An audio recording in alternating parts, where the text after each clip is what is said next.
আজকে যেহেতু লোকনাথ পুজো সেই কারণে আবার সকাল সকাল ঘুম থেকে উঠে পড়েছিল। সকালবেলা ঘুম থেকে উঠে তারপরে গেছিল স্নান করতে, স্নান করে ফ্রেশ হয়ে তারপর চলে গেছিল বাজারে। বাজার থেকে ফুল ফল এগুলো সব নিজেই কিনে নিয়ে চলে এসেছে। যে টাইমে ও স্নান আর আর বাজার করা হয়ে গেছে, অন্যদিন ওই টাইমে ও ঘুম থেকে ওঠে। তো আজকে পুজো দেবার জন্য আর কি তাড়াতাড়ি করে উঠে পড়েছে। আর আমার বর লোকনাথ ঠাকুরের খুবই ভক্ত, যেই কারণে প্রত্যেক বছরই ছোট করে ঘরে নিজে নিজেই একা একা পুজো দেয়।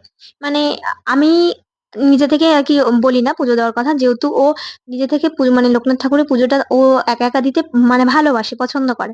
তো সেই কারণে আর কি, তো ওই প্রত্যেক বছর আর কি নিজেই গুছিয়ে টুছিয়ে পুজোটা দেয়। আমি শুধু ওকে একটু একটু বলে দিচ্ছিলাম, ছেলে মানুষ তাই টুকটাক দু এক সময় ভুলে যায়। তো তাই জন্য বরকে বলছিলাম যে তুমি যখন লোকনাথ ঠাকুরের এতই ভক্ত, তাহলে সামনের বছর একটু বড় করে পুজো করবো, মানে ব্রাহ্মণ এনে খিচুড়ি প্রসাদ সাথে এটাও বলছিলাম যে যদি ঠাকুর আসতে চায় তো, কারণ আমরা ভাবলাম যে পুজো করব তাহলেই যে পুজোটা হয়ে যাবে তা তো না। ঠাকুরেরও আসার যদি ইচ্ছে থাকে, ঠাকুরের যদি কৃপা থাকে, তাহলে আর কি সামনের বছর ভালো করে করব।